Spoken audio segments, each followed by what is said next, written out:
ነው። አይ ችግር የለውም። አይ አለ ወይ ነው የምልህ። አለ አይ ባይብል ላይ አለ ወይ ነው የጠየቅኩት ጥያቄ። ጸሐፊውና ተናጋሪው ገብቶኛል። ለመሰለኝ ደግሞ የምነግርህ ያንን ወንጌል እውነት የሚሆነው ማቴዎስ ስለጻፈው ብቻ አይደለም፣ ወይ ማቴዎስ ያልጻፈው ወንጌል እውነት አይሆንም፣ ማቴዎስ ስለጻፈው እውነት ይሆናል የሚል ነገር የለም። ለምሳሌ አሁን በግልጽ የሚታወቅ የዕብራውያን መጽሐፍ ማን እንደጻፈው በቤተ ክርስቲያን ታሪክ ውስጥም ጳውሎስ ነው የሚሉ አሉ።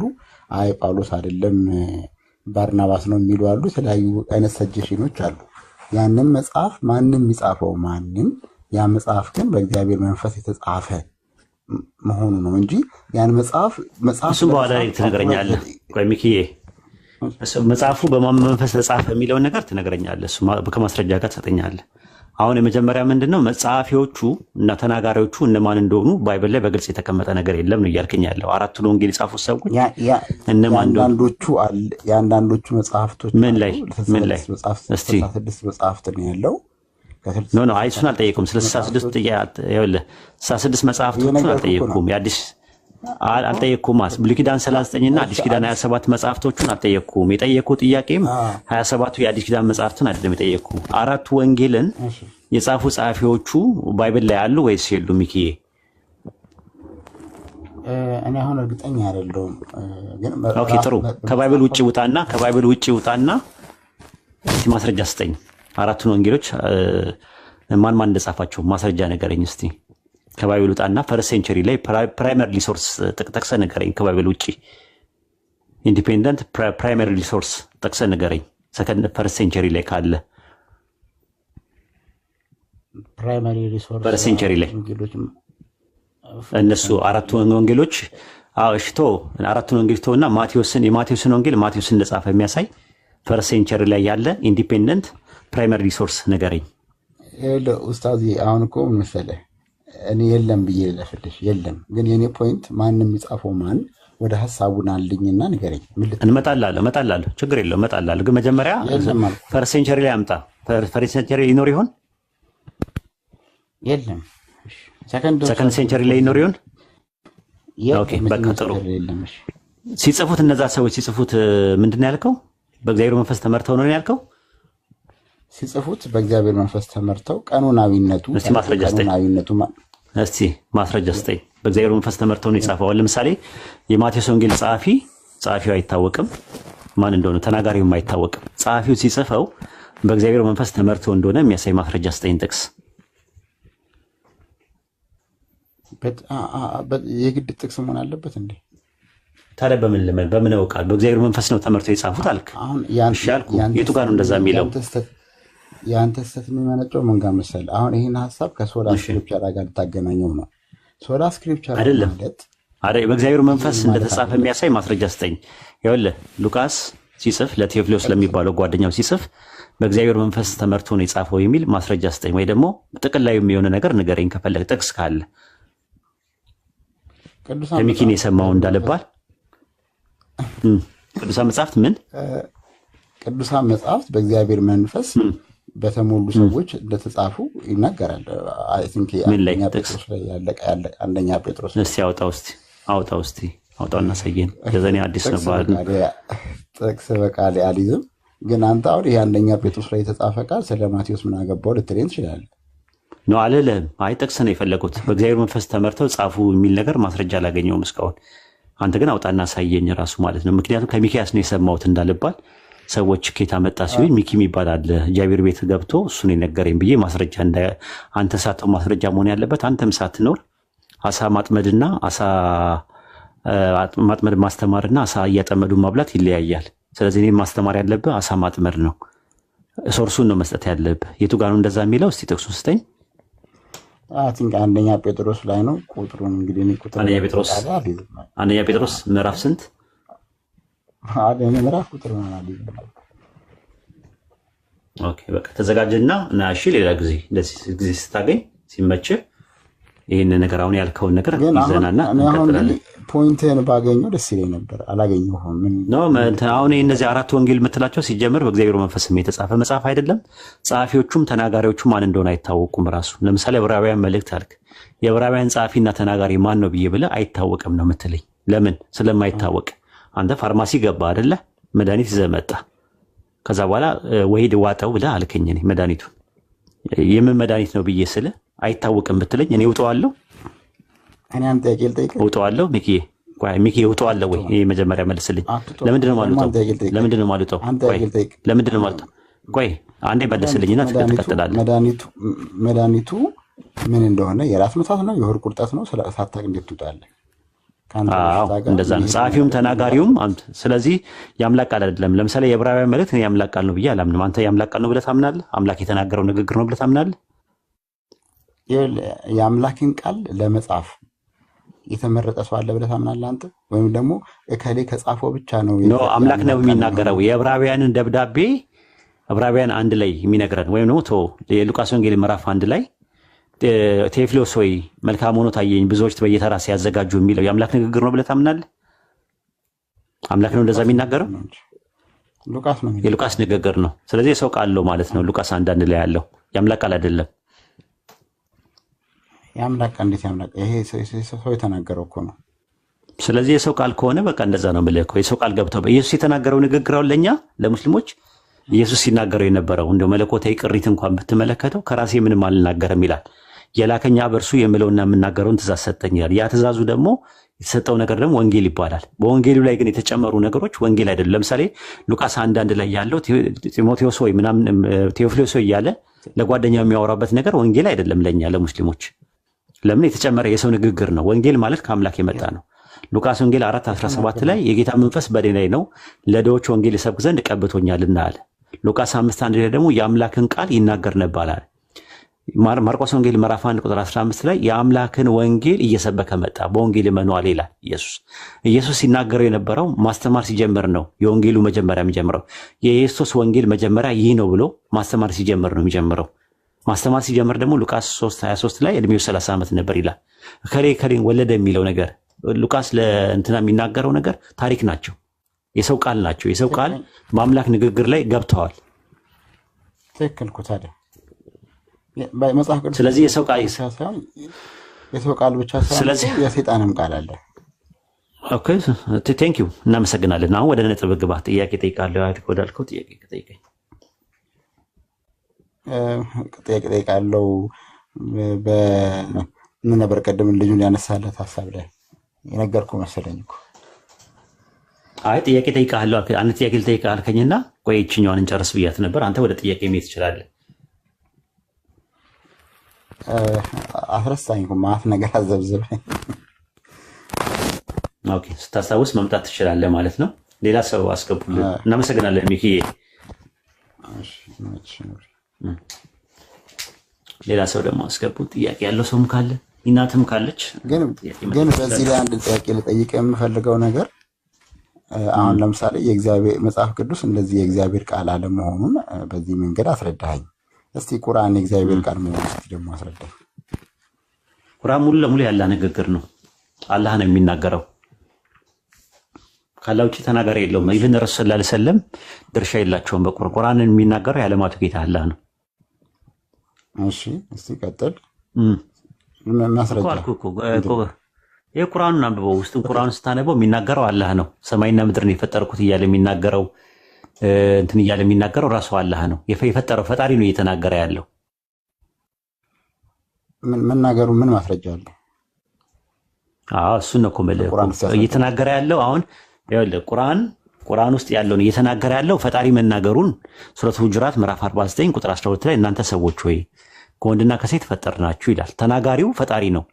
መቀበል አለመቀበል ትችላለህ አንተ ከፈለክ። ቁርአን ግን ተናጋሪው ባለቤቱ አላህ ነው። የሰው ቃል የለበትም ነው የምንለው እኮ። የሰው ቃል የለበትም ነው። ለምሳሌ አላህ እንደዚህ ብሎ ሲናገር ማሰማው ነው። እሱ ሌላ ጉዳይ ነው፣ ሌላ ቨርዥን ነው። ግን ቁርአን ሙሉ ለሙሉ አሁን እያነጻጸርን ያለን ቆይ ስለመሰከር አይደለም። አሁን ጥያቄው መጀመሪያ ሙሉ ለሙሉ ቁርአን የማን ንግግር ነው? ያላ ንግግር ነው። እሱ ላይ እንተማመንና ያ አላህ የምትለው ፈጣሪ ነው ወይ ስለመሆኑ ምንድነው ማስረጃ ምናምን የሚለው ነገር በንጽጽር እናየዋለን። ችግር የለውም። መጀመሪያ ግን የቁርአን ተናጋሪ ከሱረቱ ፋቲሃ እስከ ሱረቱ ናስ ድረስ ያለው ሙሉ ለሙሉ ያላ ንግግር ነው ቁርአን። ያንን መጀመሪያ አስምርልኝ። እሺ አሰመርክልኝ? ስለዚህ አሁን አንተ የምትለኝ የስክሪፕቸር ወይ ደግሞ የጽሁፉ አጻጻፉ ላይ ፈጣሪን ተናጋሪ አድርጎ ነው የጻፈ ያለው ነው? ነው አይደለም፣ እንደዛ አይደለም። ስለ ጻፊው አይደለም የምናገረው፣ ስለ መጻፉ ሳይሆን ስለ ንግግር ነው የማወራው። ንግግር እኮ እኔ አሁን ለምሳሌ ብናገር እኔ አሁን እየተናገርኩኝ ላይጻፍ ይችላል፣ የኔ ንግግር ላይጻፍ ይችላል። ግን ያ ቁርአን ላይ ያለው ንግግር ተናጋሪ ሙሉ ለሙሉ አላህ ነው እየተናገረ ያለው ቁርአን ላይ። ቁርአን ካላህ ውጪ ሌላ ተናጋሪ የለውም፣ ሌላ የለም። ራሱ አላህ ነው ሁሉ ነገር የሚናገር። ጥንትም የነበረውን የሚተርከው አላህ ነው። የቂያማ ቀን ያለውን ነገር የሚተርከው አላህ። ይሄ ነገር ሐራም ነው፣ ይሄ ነገር ሐላል ነው፣ ይሄ ነገር ሙባህ ነው፣ ይሄ ነገር መክሩ ነው እያለ የሚናገረውም አላህ ነው። ረሱል ሰለላሁ ዐለይሂ ወሰለም ደግሞ ምንድናቸው? መልእክተኛ ናቸው፣ ነብይ ናቸው። መሀል ላይ ደግሞ ማን አለ? ጅብሪልም ቢሆን መልእክተኛ ነው። አላህ ለምሳሌ እኔ አሁን አንተ ማወራ በምንድን ነው እያወራ ያለሁት? በቲክቶክ ነው አይደል እያወራ ያለሁት? አላህ ደግሞ ረሱል ሰለላሁ ዐለይሂ ወሰለምን የሚያናግራቸው በጅብሪል ነው የሚያናግራቸው። ይሄ ነው ያለው ነገር ማለት ነው። መጀመሪያ ይሄን ጨርስና ከዛ በኋላ ምን ምስክር የምትለው ምንድን ነው? አልገባኝም። አሁን ለምሳሌ አላህ ሲናገር የሰማ ሰው አለ ወይ? ምንድነው መስማት መስፈርት መሆን ያለበት አይመስለኝም። እኔ አባባሌ ለምሳሌ ነብዩ አላህ ተናገረኝ ያሉት ውሸታቸውን ቢሆንስ ምንድነው ማስረጃው? እውነት መሆኑ ፍሬው ነው። ቁርአን ላይ ያለው ነገር ፍሬው ትንቢት አለው። ለምሳሌ የተፈጸሙ ትንቢቶች አሉ። እነሱ ነገሮች ያን ማስረጃችን ነው። በዚህ በዘመናችን እኮ ነገር አለው። መጀመሪያ ግን በአንዴ ወደዛ ተቀልበሳ መጀመሪያ እንበል አንድ ነገር ምስክር ያስፈልጋል አልክ አይደለ? ምስክር ያስፈልጋል ያልክበትን ኮምፓራቲቭ ሪሊጅን ላይ እንምጣ። ኦሪት ዘፍጥረት አብርሃምን ከነገር ከምናምን ውጣ አለው አይደለ? ውጣ ሲለው ነበር አይደል? ውጣ ሲለው የሰማ ሰው አለ? ውጣ ሲለው የሰማ ሰው አለ? ማን የሰማው? ከአብርሃም ውጭ ማንም አልሰማም እኮ። ታዲያ ያየው እዛ ጋር ያለ ምስክር እንዴት መውጣቱን በምንድን ነው የምታውቀው አንተ? ውጣ ያለው አምላክ ስለመሆኑ ምንድን ነው ማስረጃ? ውጣ ያለው አምላክ ስለመሆኑ ማስረጃዬ ምን መሰለህ? ማስረጃዬ እስከ ዛሬም ድረስ ያ ቃል እየሰራ መሆኑ ማስረጃዬ። አይ መሆኑን ነው ማለት ማን አየው? የጠየኩት ጥያቄ ማን አየው? በቦታው ማን ነው የነበረው? በቦታው አብርሃም ነው የነበረው። ከአብርሃም ውጭ ማንም አልነበረም። ግን ታሪኩን አይተህ ታሪኩ ላይ ማን ነበር? ምስክሮች እነማን ነበሩ? አይ ሳያወራ ምስክሮቹ እነማን ነበሩ ነው የጠየኩት ጥያቄ። እኛ እንግዲህ በሶላ ስክሪፕቸራ እንትን መሆኑን አምነን ከተለያዩ መጽሐፍት ጋር አይ ማመና አይደለም እኮ እነማን ነበሩ ምስክሮቹ? በቦታው የነበሩ ሰዎች ምስክሮች እነማን ናቸው? ምስክር የሚሆነህ እኮ ነገርኩህ እኮ በምስክር ስለሌለ በሶላ ስክሪፕቸራ መሰረተኛ። ስለዚህ ምስክር ለምን ታዲያ ረሱል ሰለላሁ ዐለይሂ ወሰለምን አላህ ረሱል ሰለላሁ ዐለይሂ ወሰለም በጅብሪል ሲያናግራቸው ምስክር ለምን ትጠብቃለህ? እንደ መስፈርት እንዴት አደረከው ነው የኔ ጥያቄ። ለምን መሰለህ የጠየቅኩት? አንተ በጣም ቁርአንን የተለየ ነገር ይኸውልህ፣ አንተ ቁርአንን የምትረዳበት መንገድና እኛ መጽሐፍ ቅዱስ የምንረዳበት መንገድ ስለተለያየብኝ ነው። አንተ ቁርአንን በጣም አንተ ምስክር የተለየ ያላ ንግግር ነው ያላ ንግግር ሙሉ ለሙሉ ያላ ንግግር ቁርአን እኔ ምንም ችግር የለብኝም። እዛ ላይ ቁርአን ያለን የተለየ ነው። አሁንም ቁርአንም እኔ አሁን ላሳይ እችላለሁ። ቆይ ተረጋግታ። እኔ ማሳይ ብዙ ነገር ምንድነው የሚያስረዳኝ? አሳያለሁ። አንተ ትንቢት አሳየህና ከዛ በኋላ ይኸውልህ ምስክርነት የሚለው ያልክበት ልክ አይደለህም ነው። ምስክሮች ቁርአን አላህ ሲናገር ሰዎች ምስክርነት ከረሱል ሰለላሁ ዐለይሂ ወሰለም ውጪ ሌሎች ምስክርነት ያስፈልጋሉ የሚለው መስፈርትን አመጣውና አብርሃም ጋር ሄድኩኝ። አብርሃምን ፈጣሪ ሲያናገረው ምስክር ያልኩ ለምን መሰለህ? ምስክር ያልኩ እኮ እኔ በምክንያት ነው። ምስክር ያልኩ አላህ ይህን መናገሩን አንተ ያወቅከው የተጻፈውን አንብበህ ነው አይደል? ትንቢት ነው። እኔ ትንቢት ነው እሱን እነግርሃለሁ። ግን መጀመሪያ ይኸውልህ አሁን የአብርሃምን አንተ ያመጣህ ወይም አንዴ ተረጋጋ እንጂ ተረጋጋ። ምን ነው? ምክንያቱም አንተ ያመጣው መስፈርት ነው ወስጄ ባይብል ላይ የወሰድኩት። አሁን ረሱል ሰለላሁ ዐለይሂ ወሰለምን አላህ ሲያናግራቸው በጅብሪል ምስክር ማን ነበረ? ምስክር ያስፈልጋል አልክ። አያስፈልግም መስፈርት አይደለም አልኩ። ለምን ስትለኝ ኦሪት ዘፍጥረት ምዕራፍ 22 ላይ አብርሃምን ሲያናግረው ውጣ ብሎ ሲነግረው ውጣ ያለው አካል አምላክ ስለመሆኑ ማን ነው ምስክር የነበረው? አብሮ ስል ማንም አልነበረም አልከኝ። ገብቷል? አሁን ምንድነው? ተመሳሳይ ደብል ስታንዳርድ ነው። የለም ነው። አንተ ጠየቀኝ ምስክር ነው፣ እኔ ምስክር ጠየቅኩ። ምስክር መስፈርት መሆን አይችልም አልኩ በአርጊመንቴ ላይ። ለምን ስትለኝ ለምሳሌ አብርሃም አልኩ በአንተ መጽሐፍ ራሱ ነቢይ ስለመሆኑ ወይም ደግሞ በወቅቱ አምላክ እንዳናገረው የሚያሳይ ምንም ማስረጃ ምንም የምስክሮች ማስረጃ የለም። እነማን ናቸው የመሰከሩት? በወቅቱ የነበሩ አሉ፣ ያጠገቡ ዙሪያውን የነበሩ አሉ አብርሃም ጋር ስለ የለም አልከኝ። ስለዚህ አሁን ያለመኖሩ አብርሃምን ነቢይ እንዳይሆን ያደርገዋል ወይ ነው ጥያቄው። የመጀመሪያ ጥያቄ ጠየቅኩ። አሁን እኮ የተከራከርን ያለነው ስለ ሰው ነቢይነት ሳይሆን ስለ መጽሐፉ የአላህ ቃልነት ነው እኮ ነገርኩህ እኮ ኤግዛምፕል ላይ መጣሁልህ። አሁን ምስክር አምጣ ስላልከኝ ነው ራሱ። አሁን ለምሳሌ ኤግዛምፕል ልስጥ፣ ሌላ አንድ ኤግዛምፕል ልስጥ። ትንቢተ አብዲዩ የሚባል ነቢይ ታውቃለህ? ትንቢተ አብዲዩ የሚባል መጽሐፍ አብዲዩ የሚባለው ነቢይ ነው አይደለ? ትንቢቱ የእሱ ነው አይደል?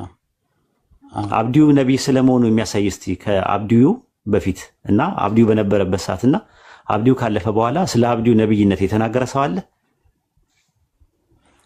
የለም። ስለዚህ አብዲዩ ነቢይ መሆኑን በምንድን ነው የማውቀው እኔ? አብዲዩ በጽሁፉን አንብበህ ጽሁፉ ምን አለው? ምን አለ ጽሁፉ ምን ይላል? እሺ ንገረኝ። ቆይ ጽሁፉ ምን ይላል? ጽሁፉ አንድ ነገር ልንገርህ፣ አሁን እንድትረዳ። አሁን ማወቅ ከሆነ ፍላጎትህ ላስረዳህ ነው። እሺ አስረዳኝ። እነዚህ መጀመሪያ አብዲዩም ሆነ የኦሪት ዘፍጥረትም ሆነ የትኛውን መጽሐፍ በመጽሐፍ ቅዱስ ውስጥ መጽሐፍ ቅዱስ ናቸው ወይም ደግሞ ለማስተማርና ወደ እግዚአብሔር ለመምራት ይጠቅማሉ ተብለው የተመረጡት መጽሐፍቶች ሰው ነው የመረጣቸው። ስለዚህ ልክ አይደለም ማለት ነው። ሰው ከመረጣቸው ልክ አይደለም ማለት። አብዲዩን የመረጠው ማን ነው? አብዲዩን ያካተተው በቀኑና የቀነነው ማን ነው? የአብዲዩን መጽሐፍ የቤተ ክርስቲያን አባቶች ወይም ደግሞ የአይሁድ ማስረጃ ስጠኝ እስቲ ማስረጃ ስጠኝ። የአይሁድ አባቶች መሆናቸው እሱማ ብዙ ማስረጃ አለ። እሺ አንድ ብቻ አሁን ላቀርብልህ አልችልም፣ ግን ይሄ ብዙ ማስረጃ ያለው ነገር ነው እኮ። ብዙ ማስረጃ አለኝ። ከአንዷን የፈለኳት እኔ አለኝ አይደለም ሳይሆን ያልኩት እኔ ብዙ ማስረጃ አለው። በቃ የቤተክርስቲያን አባቶች ካለው አንዱን አቅርብ። የቤተክርስቲያን አባቶች መሰነዳቸውን አንድ ማስረጃ በታሪክ ማስረጃ ውስጥ አንድማ በዚህ መልኩ ላቀርብልህ አልችልም፣ ግን ይሄንን ኦኬ። ለማንኛውም ወደ ቁርአን እንግባ። እሺ ችግር የለውም ሚኪዬ፣ ወደ ቁርአን እንግባ። ወደ ቁርአን እንግባ። በቃ ችግር የለውም። አንተ የለህም መሰረቱ ሷድ ምዕራፍ 38 ቁጥር 88 ላይ ትንቢቱን ከጊዜ በኋላ በእርግጥ ታውቁታላችሁ፣ ለትንቢት ሁሉ የሚደርስበት መርጊያ አለ፣ ወደፊት ታውቁታላችሁ አለ። ወደፊት ታውቁታላችሁ የሚለው ማን ነው? አላህ ነው አይደል እየነገረን ያለው? አዎ አላህ ነው የሚናገረው። አዎ ከዛ በሱረቱ ረዕድ ምዕራፍ 13 ቁጥር 3 ላይ እርሱ ያ ምድሩን የዘረጋ በእርሷ ውስጥ ተራሮችንና ወንዞችን ያደረገ በውስጧም ከፍራፍሬዎች ሁለት ጥንዶችን ያደረገ ነው። በዚህ ውስጥ አለ ለሚያስተነትኑ ህዝቦች ተአምራት አለበት አለ። ፍራፍሬዎች ሁለት ምንድን ናቸው አለ? ጥንዶች ናቸው አለ። ዘውጅ አላቸው፣ ባልና ሚስቶች ናቸው አለ። አዎ ካለ በኋላ በዚህ ውስጥ አለ ለሚያስተነትኑ ህዝቦች ተአምራት አለበት አለ። በሱረቱ ያሲን ምዕራፍ 36 ቁጥር 36 ላይ ደግሞ ያ ምድርን ከምታበቅለው ከማያውቁት ነገር ጥንዶችን ያደረገ ነው አለ። ቁርአን በወረደበት ሰዓት አታክልቶች ወይም ደግሞ ፍራፍሬዎች ጥንድ እንደነበሩ ይታወቅ ነበር በታሪክ ውስጥ? እሺ አይታወቁም ነበር። ከዛ በኋላ ምን አለ መሰለ፣ በውስጡ ግን ምን አለበት አለ? ጥንድ መሆናቸው ታምራት አለበት። ከማታውቁት ነገሮች ጥንዶችን ያደረገ ነው አለ። በዛን ሰዓት ቁርአን በወረደበት ሰዓት አታውቁትም ማለት ጥንድ መሆኑን አታውቁም እያለ ነገረ ማለት። ልክ 19ኛው ክፍለ ዘመን ላይ ሲደረስ እጽዋት ጾታ እንዳላቸው ታወቀ። ጉኔ የተባለ የሴቷ ማለት የእጽዋት የእንቁላል ህዋስ ካርፒክስ ተባለ ማለት ነው። የወንዱ ደግሞ አኔር ተባለ፣ ወንድ የሚባለውና ሴት የሚባለው ማለት ነው። ከዛ ቁርአን ላይ ምን አለ አላህ በሱረቱ አንዓም ምዕራፍ 6 ቁጥር 93 ላይ ተአምራቶቹን እነዚህን አሁን ያላቸው ወደፊት ያሳያቸዋል ታውቁታላችሁ በላቸዋል።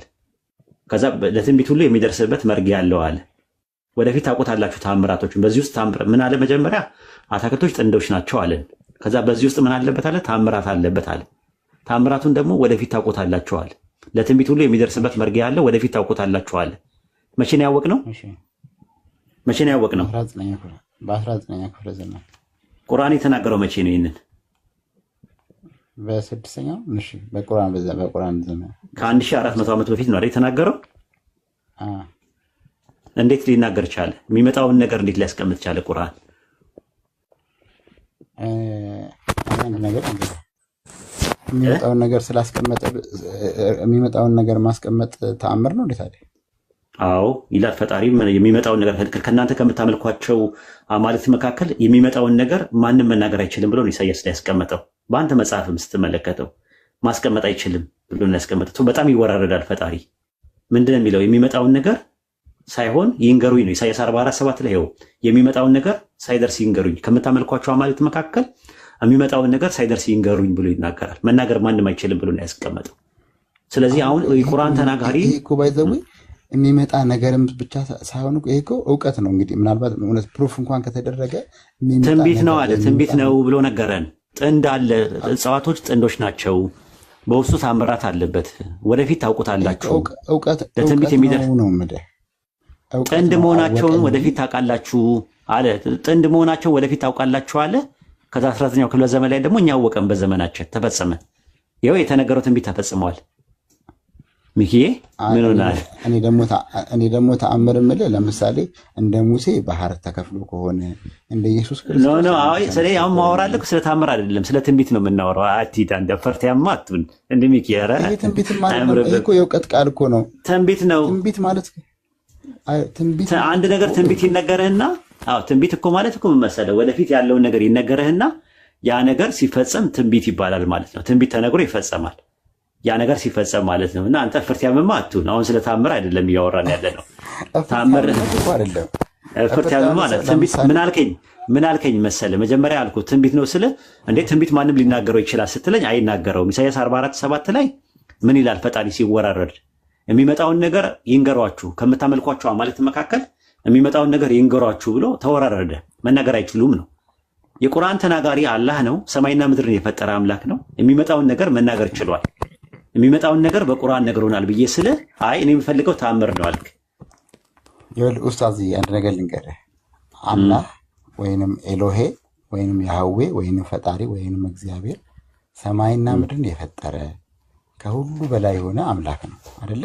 ስለዚህ ይህ አምላክ የሚናገረው ወይም ደግሞ በአምላክ ስም የሚነገሩ ተአምራትም ሆኑ ትንቢቶች ይህንን አምላክ ራሱን መግለጥ የሚችሉ በታላቅነቱ በክብሩ ልክ ሲሆኑ መገለጦች መሆን አለባቸው። ለምሳሌ ሙታንን ማስነሳት አይነት ተአምራት፣ በኢያሱ ዘመን እንደሆነው ፀሐይን ማቆም አይነት ተአምራት እንጂ የሆነ ስለ ተአምራት እናወራለን። ስለ ተአምራት እናወራለን። ቆይ አንድ ጥያቄ ልጠይቅህ፣ ቀለል አድርጌ ላሳይህ።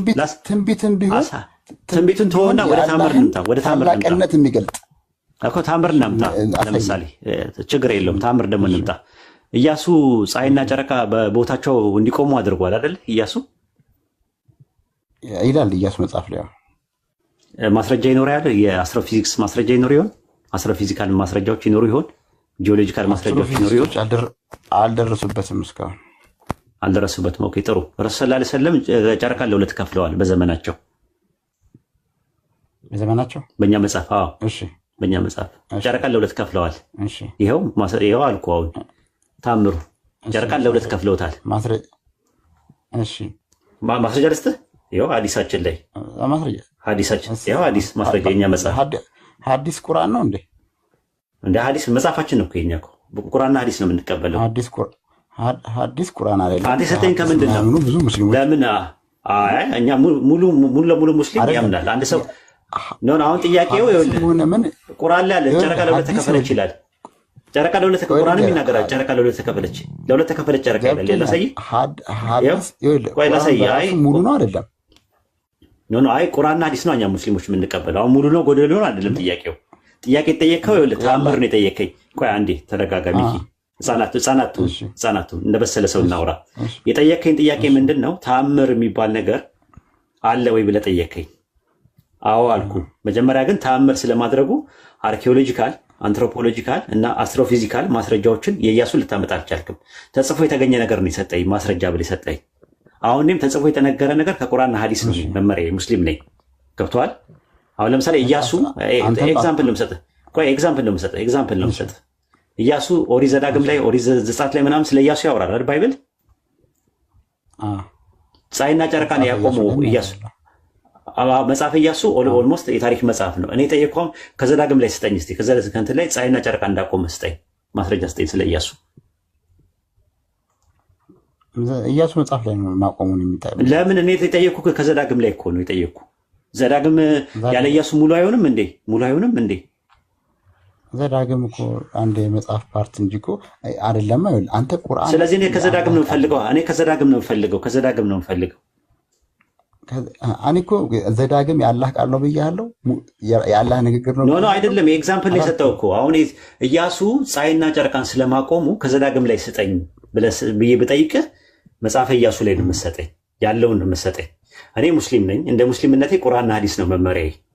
ቁርአንና ሐዲስ ላይ ባለው መሰረት ቁርአን ላይ ስትመጣ ሱረቱ ቀያማ ማነው ሱረቱ ቀመር ምዕራፍ 54 ቁጥር 1 ላይ ምንድን ነው የሚለው? የሚናገረው አንድ ቁም ነገር አለ። ሰዓቲቱ ተቃረበች፣ ጨረቃም ተገመሰች አለ። ጨረቃ ተቀመሰች፣ ለሁለት ተከፈለ ብሎ ነገረ። ይሄ የተከፈለው በምንድን ነው? ሐዲስ ላይ ረሱል ሰለላሁ ዐለይሂ ወሰለም የሰሩት ተአምር ነው። ጨረቃ ለሁለት መከፈሏ ሐዲስ ላይ አለ። ጨረቃ ለሁለት ተከፍላለች በረሱል ሰለላሁ ዐለይሂ ወሰለም ዘመን። ጨረቃ ለሁለት ተከፈለች ይላል በረሱል ሰለላሁ ዐለይሂ ወሰለም። ሌላ አይልም። ምን ማትሪ ለምን ተከፈለች? እንዴት ተከፈለች? ምን ይላል? እስቲ ታምር እኮ ምክንያት እኮ አስረዳኝ። ታምር ተጠይቆ ጨረቃ ለሁለት ተከፈለች። በኢያሱ ዘመን የተደረገውን ታምር አሁን ለምን የሚለውን ነገር ለምን ትጠይቀኛለህ? የሰሩት ታምር አለ ወይ ብለህ ጠየቀኝ። በኢያሱ ዘመን ፀሐይና ጨረቃ የቆሙት ገብቷል በምክንያት ነው። ምክንያቱ ምንድነው? ጦርነት ተካሂዶ ነበረ። ኢያሱ ጠላቶችን እስከማጠፋ ድረስ አይምሽ እንዳይመሽ አለና ጸለየ እኮ። ለምን ላሳይ እኮ ነው። ለምን አዎ፣ የኛም ደግሞ ላሳይ። ኢማም ቡኻሪ ቆይ አንተ ተረጋጋ። ኧረ ሚኪ እየተረጋጋ እኮ። ኢማም ቡኻሪ መጽሐፍ 61 ሐዲስ 141 ላይ አነስ ኢብኑ ማሊክ እንደተረከው የመካ ሰዎች የአላህ መልእክተኛ ታምር እንዲያሳያቸው ጠየቋቸው። ከዛ እሳቸውም ጨረቃን በመክፈል አሳዩዋቸው ይላል ሐዲሳችን። ያው ጨረቃ ለሁለት ተከፈለ። ይኸው ጠየቃቸው፣ ታምር እንዲያሳያቸው ጠየቁና ከዚያ እሳቸውም ጨረቃን በመክፈል አሳዩዋቸው ይላል። ይኸው ሐዲስ ላይ ኢማም ቡኻሪ መጽሐፍ 61 ሐዲስ 141። ኦኬ። ስለዚህ በቃ አሳዩ ስለተባሉ ነው ያሳዩት ማለት ነው። ታምር አሳይቷል። ይኸው ጨረቃ ለሁለት ከፍለዋል። ይኸው ማስረጃችን መጽሐፋችን ላይ ይሁን እንዴ ይሁን አይደለም እኮ ምን ይኸው ግን ምን ነው መሰለህ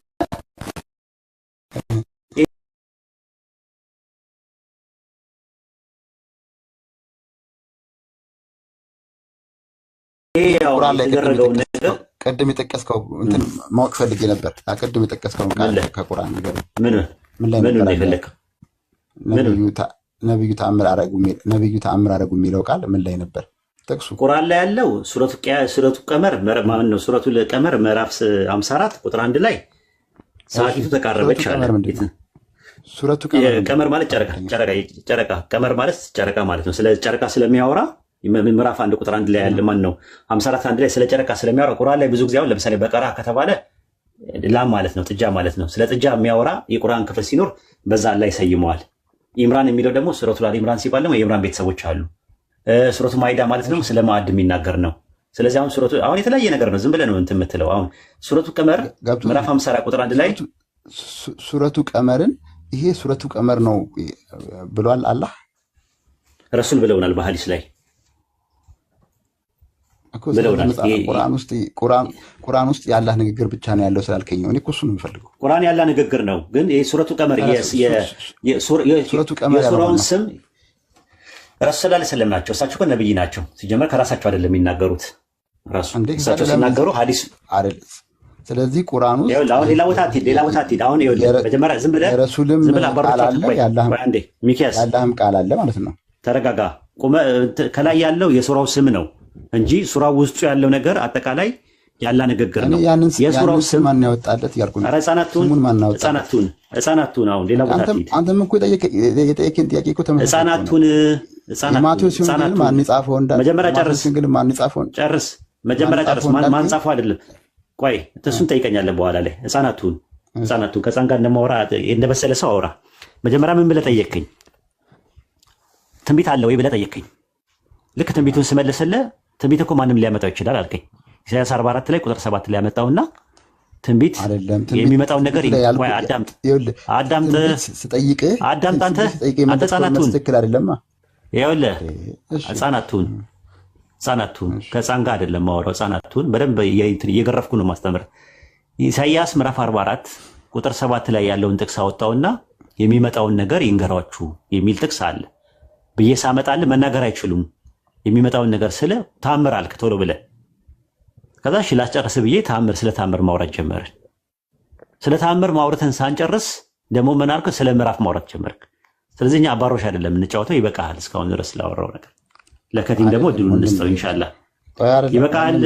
ህፃናቱን ላወርድ ነው ይሄ ከዚህ በላይ ስለዚህ ልታናዳኝ አልቻልክም።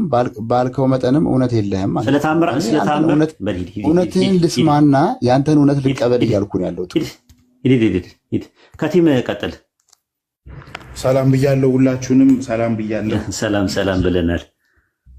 እባካችሁ እዚህ የምትገቡ ክርስቲያን፣ እኔ ክርስቲያን ነኝ። በጣም የምትወያዩት ውይይት ግራ የሚያጋባ ነው። እውነት ለማውራት በጣም ሼም እየያዘኝ ነው እኔ ራሱ እና የምትጠይቁትን ምናምን 1000 ሰው አላችሁ እዚህ። እንደተማረ ሰው እንደ ትልቅ ሰው አውሩ፣ ጥያቄ ጠይቁ እንጂ ብታውቁ ደግሞ ውይይት አድርጉ። ብዙ ክርክር ውስጥ አትግቡ። አይ አንድ ፖይንት ላይ እኮ ማውራት ስላልቻለ ነው እንጂ እኮ ችግር የለውም። ጥያቄው አሪፍ ነው። ግን አሁን ምን ብሎ ጥያቄ ጠየቀ? መጀመሪያ ባይብል ላይ ያለውን ጠየቅ ነው። እሱ ቁርአን ላይ ጠየቀ። ቁርአን ያለ ንግግር መሆኑን በምንድን ነው ማስረጃችሁ አለ። አላህ ብቻ ነው የቁርአን ተናጋሪ፣ ምስክር ያስፈልገዋል አለ። ምስክር የሚያስፈልገው መስፈርቱን ጌታ መጣው ብዬ ወደ ባይብል ገባውና ኤግዛምፕል አመጣውለት የአብርሃምን ማስረጃ ምስክር እንትን። ስለዚህ ምንድን ነው ያንን የቁርአን ሲባል ቁርአን ያለ ንግግር ነው። ትንቢት አለ ብዬ የትንቢቱን ፍጻሜ ሳሳየው አይ ትንቢት ማንም ሊናገር ይችላል አለ። ኢሳይያስ ላይ ደግሞ አመጣውና አምላክ ከምታመልኳቸው አማልክት መካከል የሚመጣውን ነገር ይንገሯችሁ ይላል። ስለዚህ እኔ የማመልከው አምላክ የፈጠረኝ ፈጣሪ አላህ የሚመጣውን ነገር ነግሮኛል። በዘመኔ የተፈጸመ ነገር በ19ኛው ክፍለ ዘመን ላይ ያየሁት ነገር አለ። ወደፊት ትንቢቱ ይደርሳል ታውቁታላችሁ ብሎ በነገረ መሰረት የደረሰ ነገር ያየነው ነገር አለ ብለን አመጣን። ስናመጣ ደግሞ ታምር ነው የሚያስፈልገው አለ። ምን አይነት ታምር ስንለው ልክ እንደ ኢያሱ ፀሐይና ጨረቃን እንዳቆሙ አይነት ፀሐይና ጨረቃን ሲያቆሙ አንትሮፖሎጂካል የሆነ አስትሮፊዚካል የሆነ ማስረጃዎች አሉ ወይ ብዬ ተጠይቀው የለም በቃ መጽሐፉ ላይ ብቻ ነው የተጻፈዋል። እንደዚህ አይነት ከሆነ አስትሮፊዚካል ማስረጃዎችን ሳይጠይቀኝ እኔም አመጣውለት። ሳበጣለት ከሐዲስ ሳሳየው አይ ቁርአን ነው የምፈልገው አለ። እኛ ደግሞ የምንቀበለው ቁርአንም ሐዲስም ነው የምንቀበለው አልኩት። እሱን ሳይጨርስ ደግሞ የሱራውን ስም ማን የሰየመው አለ። ሱረቱ ቀመር የሚለውን ማን የሰየመው አለ። ረሱል ሰለላሁ ዐለይሂ ወሰለም ናቸው አልኩት። አይ የረሱል ሰለላሁ ዐለይሂ ወሰለም ንግግር እዚህ ውስጥ አለ ደግሞ ይለኛል። ሌላ አርዕስት ውስጥ ይገባል። አሁን ሐዲሶቹ ሱራዎቹ እነማን ናቸው የሚለውን ሐዲስ ላይ ነው የምናገኘው። ያን የምናገኘው ከማን ነው? ከረሱል ሰለላሁ ዐለይሂ ወሰለም ነው። ረሱል ሰለላሁ ዐለይሂ ወሰለም ናቸው የዚህ ሱራ ምናምን የሱራዎቹን ስም የነገሩን እሳቸው ናቸው። ያም ደግሞ ከራሳቸው ያመነጩት ነገር አይደለም። ነብይ ናቸው እሳቸው። ቢያንስ መረጃዎች አሉን ለማለት ፈልጌ ነውና አይ ቲንክ ሌላ ቦታ ላይ መሄድ የፈለገው የመጀመሪያውን ሳይጨርስ የተለያየ ቦታ እየሄደ ዝም ብሎ ሩጫ ነው የሚያደርገው። አባሮች ጨዋታ ነው የሚሆነው። ያ ደግሞ አኩኩሉ ነው። አኩኩሉ ደግሞ እኛ ጋር አይፈቀድም ማለት ነው። ከቲም ቀጥል። እሺ አመሰግናለሁ ዋይድ። በመጀመሪያ ያው ትንሽ በጣም እውቀት እንዳለ ብዙ ትምህርቶችን አዳምጣለሁ። በዚህ ልክ ወርደህ ከኛ ጋር መወያየት እንደዚህ እንትን ማለትን በጣም አደንቃለሁ። እውነት ለማውራት እግዚአብሔር ይባርክ የምር ነው። ከዛ በቀጠለ ስለ ጢሞቴዎስ ትንቢት እንትን ማለት አስቀድሞ እንደተነገረው ትንቢት በእርሱ ምናምን መልካም ጦርነት እንድትጋደል ምናምን የሚለው ጳውሎስ ምናልባት አንደኛ ጢሞቴዎስ እዛው 4:14 ላይ በሽማግሌዎች እጅ መጣን ትንቢት እንደተነገረው በአንተ ያለውን ጸጋ ስጦታ እያለ ይናገራልና ምናልባት በሽማግሌዎች የተተነበየ ትንቢት ሊሆን አይችልም ወይ የሚል ሐሳብ አለኝ እኔ እንደግል። በሽማግሌዎች ተነገረ ይላል እሱ ላይ። እስቲ እንየው ጥቅሱ ላይ በትንቢት ሽማግሌዎች እጅ መጫን ጋር አንደኛ ጢሞቴዎስ 4:14 ላይ እንደዛ አይነት ሐሳብ አለ። እንደዛ አይደለም የሚለው ምናልባት በደንብ አላየውም ይላል። 4:14 ላይ እንደዛ አይደለም የሚለው። አንደኛ ጢሞቴዎስ ምዕራፍ እንትን ላይ በትንቢት ከሽማግሌዎች እጅ መጫንን ጋር የተሰጠን ከሽማግሌዎች እጅ መጫንን ነው። ስለ እጅ መጫን ነው የሚያወራው። ከሽማግሌዎች እጅ መጫንን ጋር የተሰጠን በአንተ ላይ ያለውን የጸጋ ስጦታ ቸል አትበል ነው የሚለው። ከሽማግሌዎች እጅ መጫን እንግሊዝኛው እንደውም ግልጽ ያደርገዋል። ኔግሌክት ኖት ዘ ጊፍት ይልና ምን ይላል? የተሰጠ which was given ዩ ባይ ዘ ፕሮፌሲ በትንቢት የተሰጠ ዊች ዘ ሌይንግ ኦፍ ዘ ሃንድስ ኦፍ ዘ ፕሬስቢቴሪያን ይላል። ስለዚህ ከሽማግሌዎች የተሰጠ ነው አይልም። ራሱ በሽማግሌዎች እጅ ነው የሚለው። ራሱ ከሽማግሌዎች እጅ መጫን ጋር የተሰጠ ነው የሚለው። በትንቢት ነው የተነገረልን። አንተ ከሽማግሌዎች እጅ ጋር የሰጠን ስለ ጸጋው ነው የሚያወራው። ከሽማግሌዎች እጅ መጫን የተሰጠን የተባለው ስለ ጸጋ ነው የሚያወራው። ስለ አምብሮተ እድ ነው የሚያወራው እንጂ ስለ ትንቢት አይደለም የሚያወራው። እንደዛ የሚል ነገር የለውም። ራሱ ስለ ነብይም አያወራም። አይ ምን አይታወቅም ነው የሚሉ ብዙ ሰዎች። አይታወቅም ስላደረገብኝ ብዬ ነው እንደ ሐሳብ ላነሳ የፈለኩት። እንደዛ አይሉም እነሱ የሚሉት ምንድነው? አይታወቅም ብሎ ነው የሚያስቀምጡት ማለት ነው። ልጨምርልህ አንተ እስቲ ቀለል ላድርግልህና ሕዝቅኤል ምዕራፍ 38 ቁጥር 17 ላይ ያወጣው 38:17 እሺ፣ ይቅርታ መጽሐፍ ቅዱሴ ሃርድዌሩ ነው። ላንብብልህ እኔ ከፈለክ። እሺ፣ ደስ ይለኛል። ትንቢተ ሕዝቅኤል ምዕራፍ 38 ቁጥር 17 ላይ አዶናይ ያህዌ እንዲህ ይላል፣ በእነርሱ ላይ እንደማመጣችሁ በዚያን ዘመን ብዙ ጊዜ ትንቢት በተናገሩት በባሪያዎቹ በእስራኤል ነቢያቶች በቀደሙ ዘመን ስለ እርሱ የተናገርኩት አንተ ነህን ይላሉ ይላል። አንተ ነህን ይለዋል። ማንን ነው እንደዛ የሚለው? ጎግን ነው አይደል? እንደዛ የሚለው ጎጎ ሂል ያለ ጎጎይ በዓይኖች ፊት በተቀደሰ ጊዜ አሕዛብ ያውቁ ዘንድ በምድሬ ላይ አመጣሃለሁ ይላል። ምን ይለዋል? በባሪያዎቹ በእስራኤል ነቢያት በቀደሙ ቁጥር 17 38:17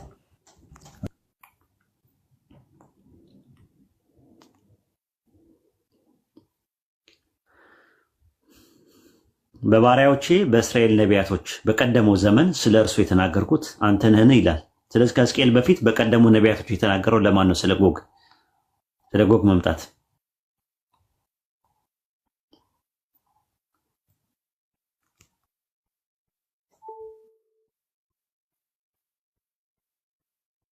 ጃለ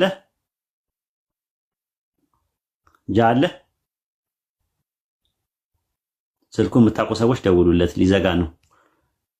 ኦኬ ጥሩ አለ። ከቲም ዋትስአፕ ላይ ደውልለታለሁ። ኡስታዝ ደውልለት። ኦኬ ጥሩ ከቲም ቀጥል። እሺ ሐሳብህን ከጨረስክ ሌላ ጥያቄ ልጠይቅና። ኦኬ ጥያቄውን ጠይቄህ ነበረ አልሰማውም። ኦኬ አልሰማው ዝም አልከኝ፣ አለፍከው።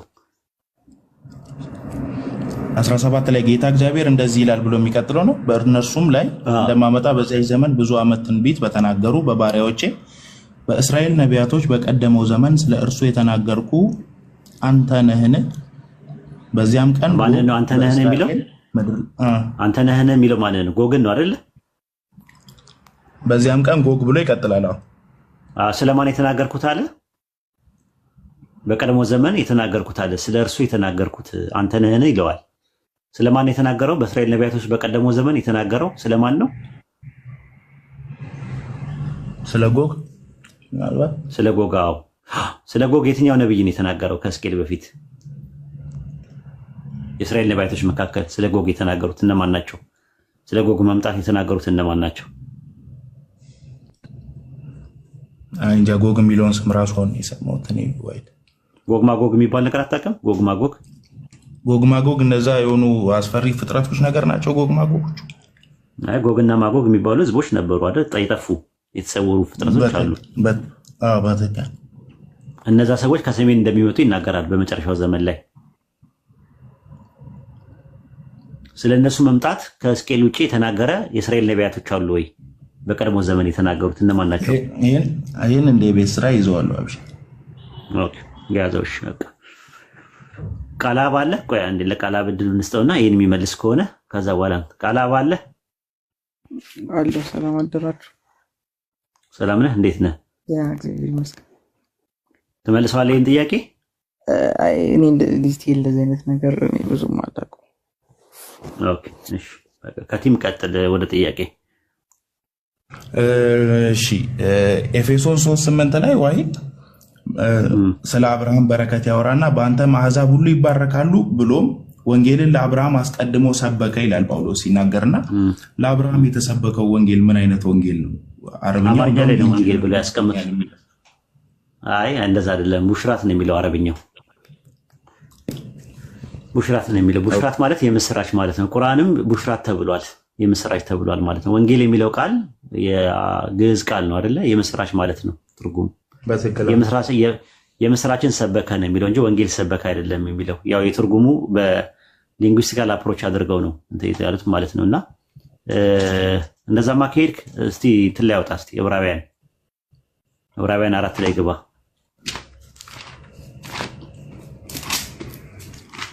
እሺ ዕብራውያን 4 ላይ ዕብራውያን 4:2 ላይ ለእነዚያም ደግሞ እንደተናገረ ለእኛ የምስራች ተሰብኮልናልና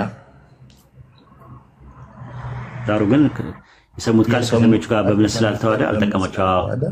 ለእነዚያ ደግሞ እንደተነገረ ለእኛም የምስራች ተሰብኳልና ማለት ለእነሱም የምስራች ተሰብኮላቸው ነበር ነው።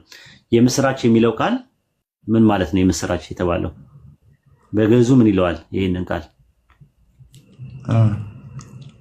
ቁጥር 2 ላይ ግዕዙ ምን ይላል መሰለ? እስመ ሰሞአን ንሕነ ከመሰሞ ልእቱ ወባህትቱ ለስትኩ ዝብትኩ ቃሉ ዘስማ ልቦም በሃይማኖት መለ ሰሙ ይላል። ስለዚህ ሲምፕሊ የምስራች ማለት ነው ትርጉሙ፣ ሌላ ነገር የለውም። የምስራች ማለት ነው። ለአብርሃም የምስራች ተሰበከው ማለት ተበሰረ ማለት ነው። ሳራም አልተበሰረችም በልጇ በትክክል የተበሰረ የምስራች ማለት ነው። የምስራች አንተ መጥቶልህ አያውቅም? የምስራች አማራው መጥቶልኝ ያውቃል። ስለዚህ የምስራች ብዬ ብናገር ወንጌል ማለት አይደለም። ወንጌል ሲተረጎም የምስራች ማለት ነው። በእርግጥ ግን ወንጌል የሚለው ነገር እንደዛ አይደለም። እንደዛማ ካልክማ ቁርአን ማለት ትርጉሙ ሪሳይቴሽን ማለት ነው፣ መነባነብ ማለት ነው። ተውራትና ኢንጂልም መነባነብ ናቸው እና እንደዛ ልትል ነው። ለምሳሌ ህግ የሚባለው ነገር ተውራ ማለት ምን ማለት ነው? የህግ መጽሐፍ እንደሆነ ነው ማቆ ቀጥታ ሊትራል ትርጉሙ ነው። ቶራ ማለት ሊትራሊ ህግ ማለት ነው ትርጉሙ። ስለዚህ አሁን ህግ የተባለበት ቦታ ፈልገህ እንትን ነው ማለት ኦሪት ነው ማለት አትችልም። ቁርአንም ቶራ ተብሏል። እንደዛ ከሄድክ በሊንጉስቲካል አፕሮች ከሄድክ ማለት ነው። እንደዛ ነው። መዝሙር ማለት ደግሞ እንደዛ የተጻፈ በሚል ይመጣል ቁርአን ላይ። አረብኛው መዝሙር ተብሏል። ቀደም ስትናገር እንጂል ነው የሚለው ቡሽራት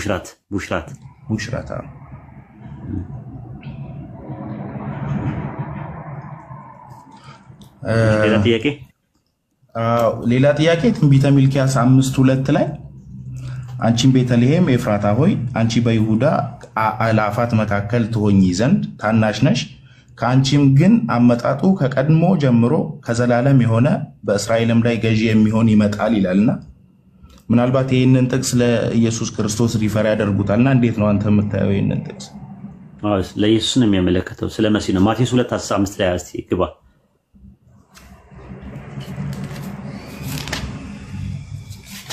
ሁለት አምስት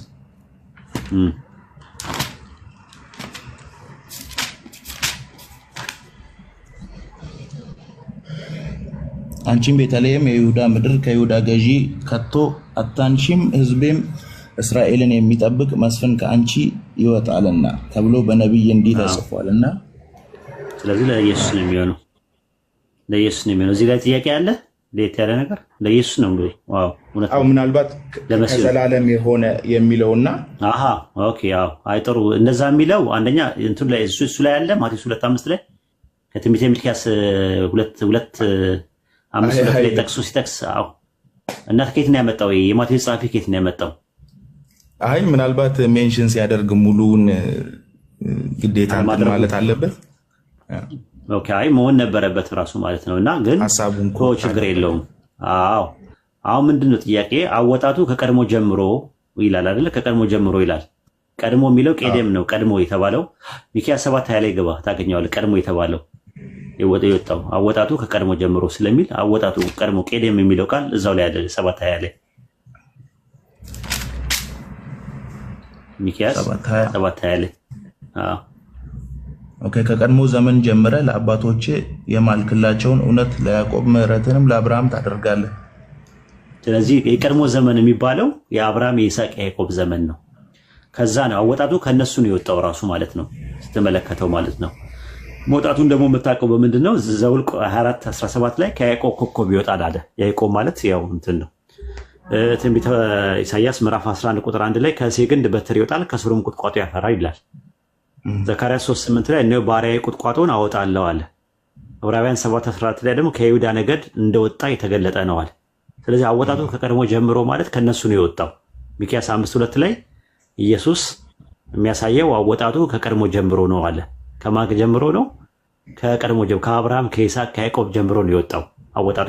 የዘር ቤተሰቡ የሚመዘዘው በዚህ መልኩ ነው ብሎ ነው ያስቀመጡት። አንደኛ ከዘላለም ደግሞ የሚል ጥቅስ አለ። አይተው ከሆነ ከቀድሞ ብቻ አይደለም የሚለው ዘላለም የሚለው የዕብራይስጡ ቃል ኦላም ነው የሚለው። ኦላም ማለት ላልተወሰነ ጊዜ ያመለክታል። ለምሳሌ ኦላም የሚለውን ቃል ማየት ትችላለህ። ራሱ አስቀድሞ የነበሩ ነገሮችን ለማመልከት ይመጣል። ለምሳሌ እንትን ላይ ዕንባቆም 3:6 ግባ እስቲ። ዕንባቆም 3:6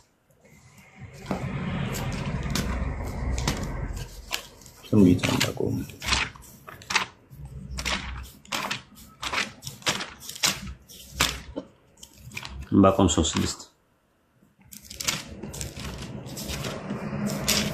እሺ ኡስታዝ እንዳይዘጋባችሁ ድምጽ ላሰማ እና በቃ ቀጥሉ። የሆነ ስራ እየሰራው ነበር።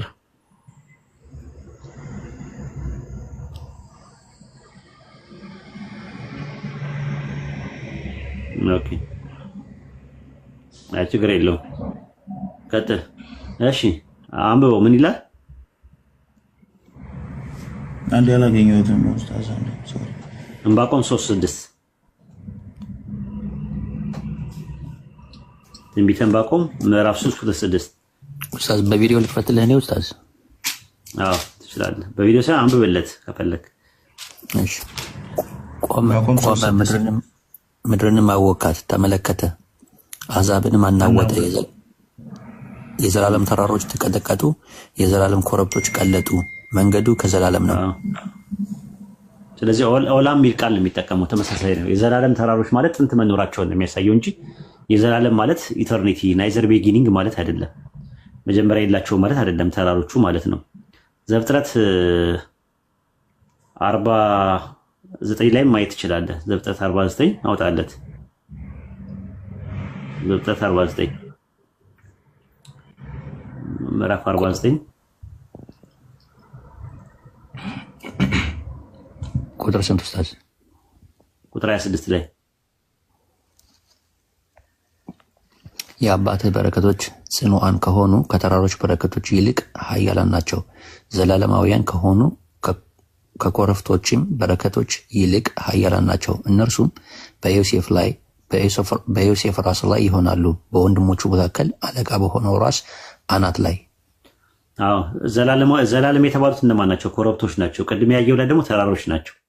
ዘላለም የሚለው ቃል የሚጠቅበት ኦላም የሚለው ቃል ጥንት የነበረውን እና አብርሃምን የይስሐቅ ጊዜ ዘላለምና ቀድሞ ብሎ ያስቆጥራል። ከነሱ ነው የወጣው መሲህ። አይሁዶች በዚህ መልኩ ነው የሚረዱት ማለት አወጣቱ ከቀድሞ ጀምሮ ነው ሲል መሲሁ ሲመጣ ተመዞ የሚመጣው ከነ አብርሃም ከነ ይስሐቅ ከነ ያዕቆብ ቤተሰብ ውስጥ እየተመዘዘ የሚመጣ ነገር ነው። አብርሃምን በዘሬ ምድር አሕዛብ ይባረካሉ ብሎ ዘፍጥረት 22:18 ላይ ቃል ገብቶለታል። የአብርሃም ውስጥ ነው የሚወጣው። ከዛ ቀጠለና ደግሞ ዘፍጥረት 26:4 ላይ ደግሞ በይስሐቅ በኩል እንደሚመጣ ለይስሐቅም እንደዛ ተባለለት። ከዛ ደግሞ ቀጥሎ ዘፍጥረት 28:14 ላይ ደግሞ ለያዕቆብ ተነገረለት። ስለዚህ የወጣው አወጣጡ ከቀድሞ ጀምሮ ነው። ከዛ ነው ዕብራውያን ማነው እንትን ላይ ሮሜ 9:5 ላይ አባቶች ለእነርሱ ናቸውና አለ። አባቶች የተባሉት አብርሃም፣ ይስሐቅ፣ ያዕቆብ ማለት ነው። ከእነርሱ አለ ማለትም ከአባቶች ክርስቶስ በስጋ መጣ ይላል። ገብቷል? ማን ያመጣው? ሐዋርያት ሥራ ምዕራፍ 13 ቁጥር 23 ላይ ከዚህ ሰው ዘር ማለትም ከዳዊት አምላክ እንደ ተስፋ ቃሉ ለእስራኤል መድኃኒት ኢየሱስን አመጣል። ከዛ በኋላ ከሁሉ በላይ የሆነው አምላክ ለዘላለም የተባረከ ይሆናል። ለምን? ኢየሱስ ክርስቶስን በስጋ ስላመጣው እና ከዛ አንጻር ነው። ሚክያስ 5:2 ላይ ያለው ጥቅስ በዚህ መልክና ልክ ነው የተቀመጠው። ይህን ይመስላል።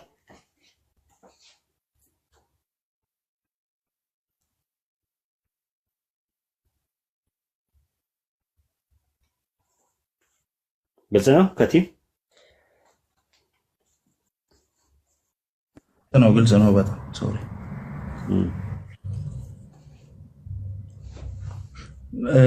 ምናልባት ደግሞ ኡስታዝ ኤፌሶን 2:11 ላይ ሲናገር ስለዚህ እናንተ አስቀድሞ በስጋ አህዛብ የነበራችሁ በስጋ በእጅ የተገረዙ በተባሉ ያልተገረዙ እያለ በስጋ አህዛብ የነበራችሁ እያለ ሲያወራ ምናልባት አህዛብ የሚለው ከእስራኤላውያን ውጪ የሆኑትን ነው ወይስ ኖርማል በስጋ መገረዝ የማያምኑም ሆነው አይሁድ የሆኑትን? አሕዛብ የሚለው ባይብል ላይ 3 ነው 4 ትርጉም አለው። እኔ ማቀው አሕዛብ ማለት የህዝብ ብዙ ቁጥር ነው። እስራኤሎች ራሱ አሕዛብ የተባሉበትም ጥቅስ አለ፣ አግባብ አለ። የአሕዛብ ጉባኤ ይለዋል። አሁን ለምሳሌ የያዕቆብን ጉባኤ ያ ማለት የህዝብ ማለት ነው። ራሱ የህዝብ ቁጥር አሕዛብ ይባላል ማለት ነው። አሕዛብ ማለት ሲምፕሊ ፒፕልስ ማለት ነው። ፒፕል ማለት በሚል ይመጣል። ሁለተኛ አሕዛብ ማለት ከእስራኤል ውጭ ያሉ ሰዎች አሕዛብ ሊባሉ ይችላሉ፣ አሕዛብ ተብሎ ሊባሉ ይችላሉ። ሶስተኛ አሕዛብ የሚለው ነገር ያልተገረዘ በሚልም ይመጣል። አራተኛውና የመጨረሻው አሕዛብ ማለት ደግሞ ፓጋን በሚል ይመጣል፣ አረማዊ የሚባል ነገር ይመጣል። በስጋ አሕዛብ የሆናችሁ ብሎ ሲናገር ጳውሎስ ሊትራሊ በስጋ የሆናችሁ አለ፣ በስፒሪቹዋሊ ደግሞ አሕዛብ የሆኑ ሰዎች አሉ። ፓጋኖቹ ስፒሪቹዋሊ ነው የሚያያቸው አሕዛብ ብሎ የሚላቸው ማለት ነው። ለምሳሌ ገላትያ 6:16 ላይ እንደዛ አይደል? እስራኤል የሚለው የሁለት እስራኤሎች አሉ አይደል? በዚህ ስርዓት በሚመላለሱና በአምላክ እስራኤል ላይ ሰላም ይሁን አለ። አሁን የኛው ስፒሪቹዋል ነው፣ መንፈሳዊ እስራኤሎች አሉ የልብ መገረዝ የተገረዙ ብሎ ጳውሎስ ያስቀመጣቸውን እነሱንም እስራኤል ነው የሚላቸው። እነዚህኞቹንም ደግሞ እስራኤል ይላቸዋል። በስጋ እስራኤል የሆኑትን ተመልከቱ ነው የሚለው። በስጋ ደግሞ ያልሆኑ ደግሞ በመንፈሳዊ ደግሞ እስራኤል የሆኑ ደግሞ አሉ ማለት ሁለት አይነት እስራኤል አለ። አሕዛብንም እንደዛ አድርጎ ያስቀምጠዋል። ሁለት አይነት፣ አንደኛው በማያምኑ ሰዎችን አሕዛብ ይላቸዋል፣ ፓጋን ሆነው የሚጠቀሙ ለምሳሌ ወንድና ወንድ የሚያጋቡት የአሕዛብ ልማድ ይለዋል ሶዶማውያን። እንደገና ደግሞ የጠንቋይ ቤት መሄድ መናፍስትን የሚጠሩ ጠሪዎች የአሕዛብ ልማድ ነው ይላል። አሕዛብ ሲል እዚህ ጋር አሁን ፓጋን ነው የሚያወራው፣ አረማዊ ማለት ነው ትርጉሙ። ከዚህ አንጻር ነው የተቀመጠው። ኦኬ፣ በጣም አሪፍ፣ ደስ ይላል። ከዛ በመቀጠል አንድ የመጨረሻ ጥያቄ ቆላስይስ 1:15 ላይ እርሱም የማይታይ አምላክ ምሳሌ ነው የሚታዩትና የማይታዩትም ዙፋናት ቢሆኑ ወይ ጌትነት ወይ አለቅነት ወይም ስልጣናት በሰማይ በምድር ያሉት ሁሉ በእርሱ ተፈጥረዋል እያለ ምናልባት እነዚህ አሁን ጌትነት አለቅነትና ስልጣናት የሚባሉት እነዚህ ሽማግሌዎች ወይም እንትኖች ሳይሆኑ ጳውሎስ እንደሚናገረው በመንፈሳዊ ስፍራ ካሉ ከአለቅነት እና ስልጣናት ምናምን ጋር ነው ውጊያችን የሚለው ጋር ይገናኛል። እዚህ ላይ የተጠቀሱት ጌትነት፣ ስልጣናት፣ አለቅነት የሚባሉት በመንፈሳዊ ስፍራ ካሉ በሰማይና በምድር ያሉት በእርሱ ተፈጥረዋል ነው የሚለው። አዎ፣ ከላይ የፈለኩት ጌትነት፣ አለቅነት ወይም ስልጣናት የሚሉት ማለት ነው እኮ ነገር አለው እንዲገባ ነው። በሰማይና በምድር ያሉት ሁሉ በእርሱ ተፈጥረዋል ይላል አይደል? ከዛ ቁጥር 20 ደግሞ በሰማይና በምድር ያሉት ሁሉ በእርሱ ታርቀዋል ይላል አይደል?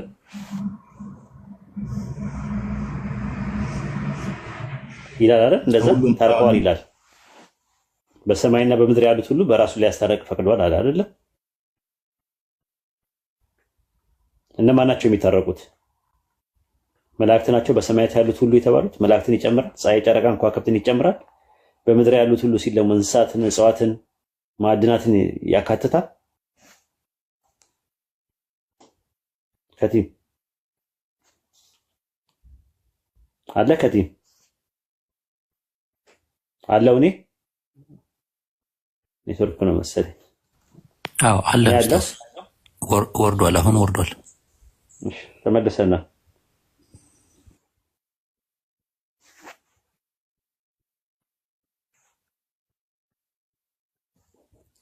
ቅርታ ኡስታዝ፣ እኔ ልተኛ ደህና አደሩ። ቅድም እንዴት አመሸ ስትለኝ ደህና አደርክ ብያለሁ። እንቅልፌ በጣም ነው የመጣው። በቃ ተኛና እረፍት አድርግና ኢንሻአላህ ነገ ካለው ብቅ በል። በቃ ነገ ምናምን እንገናኝ ይሻላል። በተረፈ ሰላም ነው? ቤተሰብ ሰላም ነው? እግዚአብሔር ደህና ነው። ሁላችንም ደህና ነው። በቀደም ትሪኒቲ ካንተ ጋር ነው ያወራሁት አይደል? ቃላ አውርተን ነበረ። ቃላ ከዚህ በፊት ስም ማን ነው? ሌላ ስም በሌላ ስም አውቃለሁ። አታውቀኝም? እኔም አላውቅም። ባይገርም የዛን ቀን ያወቅኩ ተው እንጂ በእውነት ጀስት ዝም ብዬ ስገባ ዋሂድ፣ ከዛ በኋላ ስታወራኝ ምናምን ቴዎሎጂ ራሱ እንደዚህ እንደምታውቅ ምናምን የዛን ቀን ነው በደንብ እንደዚህ ያወቅኩት። አላውቅም ነበር። እኔ መች አውቃለሁ እንዴ? ሃይፖስታሲስ ስትለኝ አይ ነው ስልክ አሁን ሃይፖታሲስ ኢሴስ ምናምን ስትል እኔ አላውቃቸውም እንደዚህ አይነት ቃላት እንግሊዘኛ ናቸው ምናምን አልተማርኩም ብዬ ነው። ለማንኛውም በቃ ሌላ ጊዜ እናወራለን። አሪፍ ጥያቄ ነበረኝ በተለይ ቁርአን ላይ ምናምን። ዛሬ ስለ ትሪኒቲ ሳይሆን ስለ ቁርአን የሆነ ጥያቄ ልጠይቅ ነበር። ትችላለህ። እሱ እስከሚመጣ ድረስ ጠይቃለህ። ግን ምንድነው አንተ በቃ ራይት ሞድ ውስጥ ሆነ ናና ነገ ጻፍ አድርጋቸውና ትጠይቃለህ። እሺ አሁን ደክሞ ምናምንም በደንብ ላይ ጋር ደህና አደርክ እኮ ምናምን ነገር እያልክ እንደዚህ ደክሞ መሆን የለበትም እና እንዴ በጣም ስትል ትመጣለህ። ችግር የለም። መልካም ሌሊት ይሆንልህ። ደህና አደር። እሺ አሜን አሜን። ሰላም አለይኩም ኡስታዝ። እሱ እስከሚመለስ ይሄ ተውራ የሚለው በቋንቋ ላይ ሩል የሚለው ወይ እንትን ካለ ይሄ ምንድነው ህግ የሚል ከሆነ በቋንቋ እንጂልስ ምን ይላሉ? በቋንቋ ላይ ትርጉሙ ቋንቋ ደረጃ የምስራች ማለት ነው። እንደዛ ከሆነ ቁርአንም በሁለት መጠራት ይችላል በቋንቋ ላይ ነው። ተውራትና ኢንጂል አትለውም እንጂ በትርጉም ደረጃ ቁርአን ቡሽራት ተብሏል፣ የምስራች ተብሏል። ስለዚህ ኢንጂል ነው ማለት አይደለም። እንደዛ ተባለ አይደለም። ሁክም ተብሏል። ሁክም ማለት ህግ ማለት ነው። ገብቷል። ግን ሁክም የሚባለው ተውራት ነው፣ ህግ ነው። ግን ቁርአን ግን ተውራት አይደለም። ተውራት ተብሎ አልተባለ። ሊንግዊስቲካል ያለውን ትርጉም ማምጥተህ እንትን ነው ማለት አትችልም። አሁን ሐዲስ ላይ ምን ተብሏል? ቁርአን የተባለ መጽሐፍ አለ ታውቃለህ? በነገራችን ላይ ሐዲስ ላይ ረሱል ሰለላሁ ዐለይሂ ወሰለም ቁርአን ብለው የጠሩት አንድ መጽሐፍ አለ። ንገሩኝ እስቲ ያጀማ። ቁርአን ብለው በቋንቋ ደረጃ ቁርአን ማለት ሪሳይቴሽን ለማለት መነባነብ ነው ብለው የጠሩት አንድ መጽሐፍ አለ። ሲጎበዝ የሆነ ሰው አንድ ሰው ቁርአን ብለው የጠሩት ይመልስልኝ። አይደለም ዘቡርን ቁርአን ብለውታል ረሱል። ግን ቁርአን ሲሉ እሳቸው ሊንጉስቲካሊ ሪሳይቴሽን ስለማለት ፈልገው ነው፣ መነባነብ ለማለት ፈልገው ነው። ዘቡርን ደግሞ ዘቡር የሚለው ቃል ለቁርአን መጥቷል። ዘቡር የተባሉ መጽሐፍቶች እነማን ናቸው? ስንቶቻችሁ ታውቃላችሁ? ዘቡር የተባሉት እነማን ናቸው? በቁርአን ውስጥ ዘቡር በሚል ቃል የተባሉት እነማን ናቸው? ከዳውድ አለይሂ ሰላም ውጪ መጽሐፍ ዘቡር የተባሉት ማን አለ?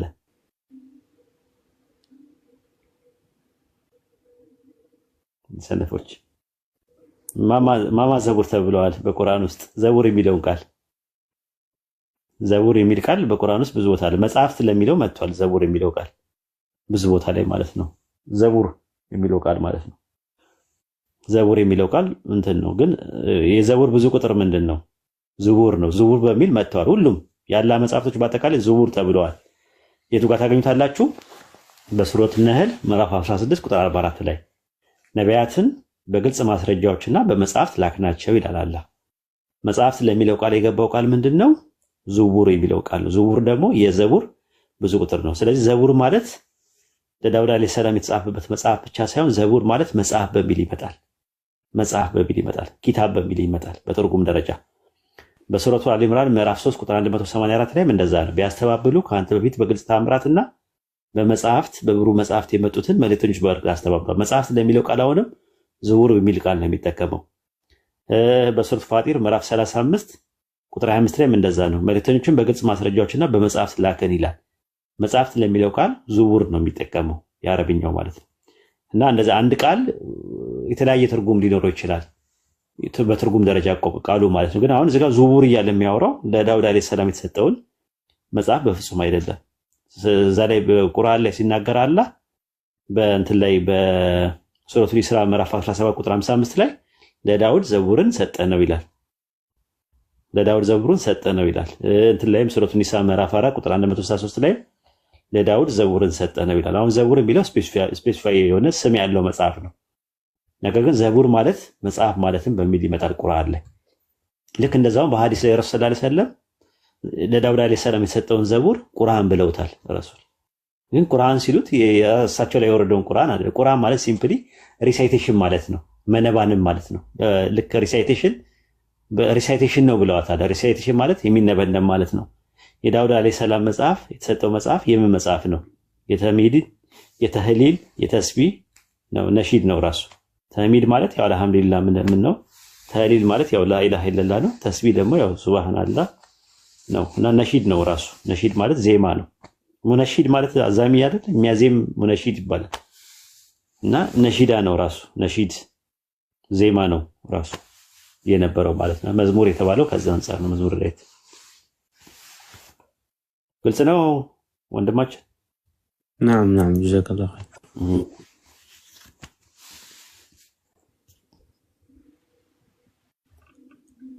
ይሄ አካውንት ይኸውና እንትን ላይ ጽፌላለሁ፣ ቮይስ ሙል ይችላለሁ እንትን ላይ ዋትስአፕ ላይ ኢንሻአላህ ጊዜ ስት ይሁን ዋትስአፕ ላይ አይደለም ነይ እንትን ላይ ሜሴንጀር ላይ ዋትስአፕ ላይ አልኩኝ ነው ሜሴንጀር። ምን ብለህ ጻፍከው? የታለ? እኔ ጋር የሚመጣ ነገር የለም። የሚመጣ ነገር የለም። ስራው ይሄዳል። እንትን ነው የላኩት ቮይስ እኮ ምን ከዚህ በፊት ምንም ማን በሚል ስም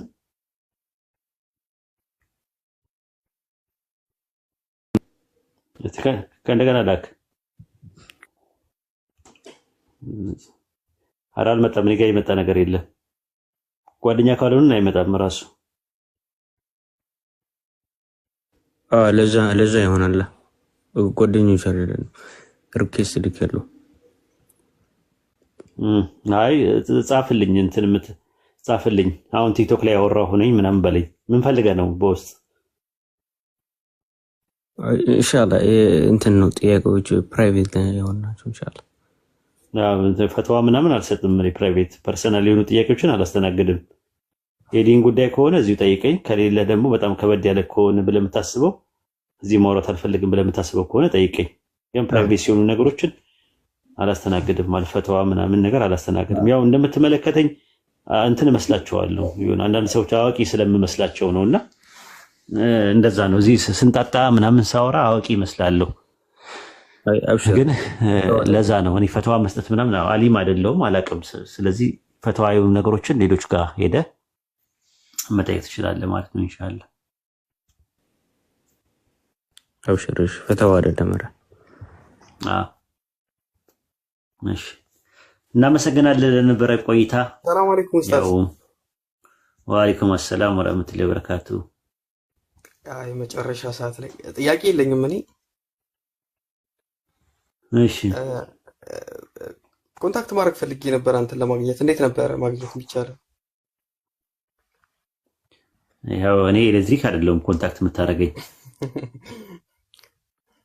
ቫይብሬት ያደርግና ጭር ብሎ ደግሞ በኋላ ችግር ይፈጠራል። እውነት ነው።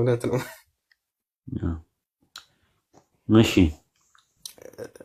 አንዳንድ ጥያቄ ሜሴንጀር ላይ እሺ ፌስቡክ አልጠቀምም።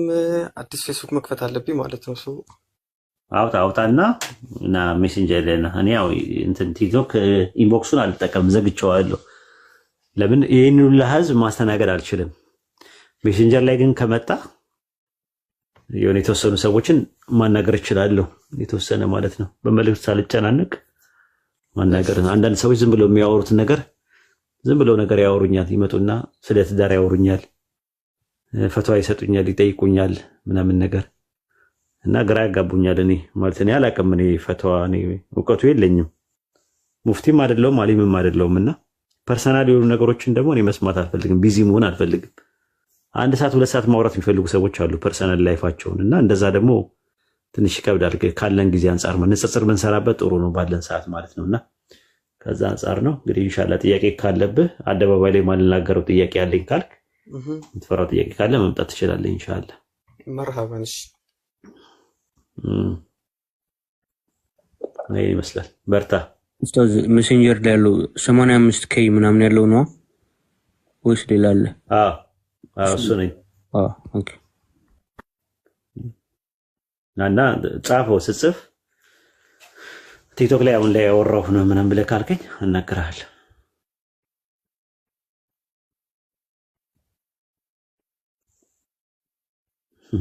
ያስቃሉ እኮ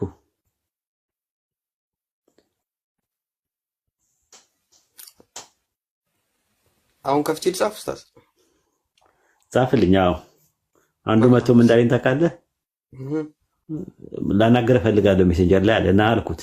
መጣ እዛ መጥቶ መደወል ይቻላል አለኝ። ይቻላል አልኩት። ከዛ ደወለ።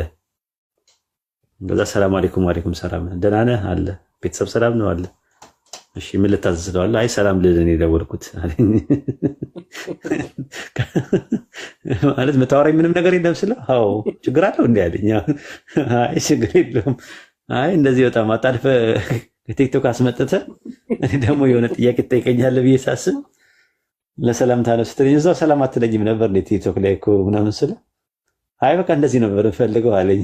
እኔ ምስኪን ብዙ አይነት ሰው አለ እኮ ምናምን እያልኩኝ ከዛ የኛም ለሰላምታ እንዳይሆን ብቻ እንጂ እስኪ አይ አሁን እያየገባበት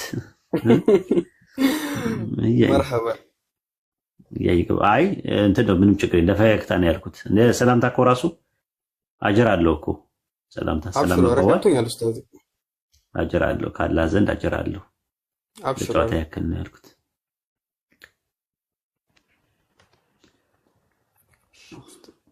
ኤምነኝ ገብተሽ ነበር አቋራጥልሽ። አፉ በይን እህታችን። አሁን እጽፋለሁ በዚህ ስም ማለት ማውራት ፈልገሽ ነው ኤምነኝ? አሰላሙ አለይኩም ወራህመቱላሂ ወበረካቱ። ኤምነኝ ወይ መምህር አሰላሙ አለይኩም። ወአለይኩም ሰላም ወራህመቱላሂ ወበረካቱ። ታወሪያለሽ እንዴ? ስታወሪ ሰምቼሽ አላውቅም እኮ። አይ አውርቼ አላውቅም። ያው አንተን ይቅርታ ለመጠየቅ ነው ባለፈ። አይ ችግር የለም አብሽሪ አብሽሪ። ያለፈ ነገር እኮ እንትን ነው በቃ ተነጋግረን ይል እንዴ በቀደም አልገባም በቦታው ስላልነበርሽ ነው። ግን ያኔ አብሽሪ አብሽሪ አብሽሪ እንዴት የሙስሊም እህቴ እኮ ነሽ። ምንም ብታረጊ ይቅርታ አድርግልኝ። የትም አትሄጂም የትም አትሄጂም። ችግር የለም አብሽሪ። በቦታው ስላልነበርሽ ነው። ሲሳደቡ የነበሩ ሰዎች ነበሩና ሚዩት አድርጉ ያልኩት እሱን ነው አድሚኖችን። አንቺ ደግሞ ማንም የተሳደበ የለም ምናምን ብለሽ ከዛ በኋላ ያው ትርፍ ቃላቶችን ምናምን ነገር ብትናገሪም ያው ከምንም በላይ ደግሞ ያው አንድ ሰው ይቅርታ ካለ ደግሞ ይቅርታ አለ ነው። አሁን መድገምም አይጠበቅብሽም አደባባይ ላይ። እሺ ሰው ማሸማቀቅና ማሳቀቅ ለማንም አይበጅም። እንኳን ሙስሊም እህት ወንድምና ይቀርና ክርስቲያኖችንም እኛ እንደዛ እናደርጋቸው ካልተሳደቡ እንትን ካዳሉ አንድ ሰው ስትመውቱት ወይም ደግሞ ብሎክ ስታረጉት ለሱ ለራሱ ጥቅም ብለው የባሰ ወንጀል ለማሰራት ነው። የባሰ ተሳድቦ የባሰ እንትን ብሎ ሌላ ነገር ውስጥ ከመነጋገር በሩቁ ይሻላል ከሚለው አንፃር ነው። ብሎክ ራሱ የተፈጠረው ለዛ ነው አይደል? ሚዩትም የተፈጠረው ለዛ ነው። ድንበር ሰዎች እንዳይተላለፉ ጥሩ ነው አንዳንዴ ከሚለው አንፃር እና አብሽሪ እሺ።